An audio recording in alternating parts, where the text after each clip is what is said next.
आज हम ATC court में मौजूद हैं।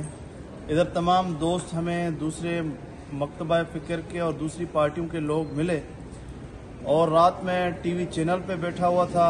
उधर भी टीवी चैनल वालों ने मुझसे काफ़ी ये पाकिस्तान तहरीक इंसाफ के बारे में सवाल पूछे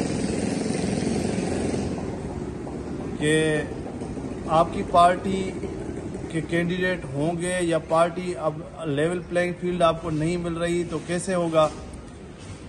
तो सबसे पहले तो मैं ये वाज़ेह पैगाम देना चाहता हूँ सबको जो अहमकाना सोच रखते हैं। मेरा सबसे पहले उनको ये पैगाम है कि आप इस खुशफहमी में ना रहें, गलत फहमी में ना रहें कि पाकिस्तान तहरीक इंसाफ इलेक्शन नहीं लड़ेगी। 100 MPA के 130 कैंडिडेट हैं और हमारे पास 900 कैंडिडेट तैयार बैठे हुए हैं और हर सीट पे 3-3 कैंडिडेट होंगे। 60 MNA की सीटें हैं और 60 के बजाय हमारे पास 600 MNA तैयार बैठे हुए हैं। हम हर सीट पे इलेक्शन लड़ेंगे और कोई इस गलत फहमी में ना रहे।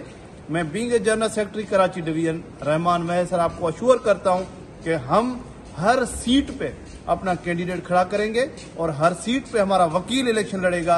हमारे बाकी कैंडिडेट भी होंगे, उनके साथ हमारे कवरिंग कैंडिडेट हमारे वकला होंगे और हर जगह पे मैं अभी भी सबको दावत देता हूं और अपने वकला की टीम को, ILF को, यूथ को, लेडीज विंग को, सबको कहता हूं कि आप होशियार रहें और हर जगह पे आप अपने कैंडिडेट को तैयार रखें और इंशाअल्लाह हम इलेक्शन लड़के दिखाएंगे, इलेक्शन जीत के दिखाएंगे, खान के सच्चे टाइगर बन के दिखाएंगे। पाकिस्तान जिंदाबाद, इमरान खान पाइंदाबाद।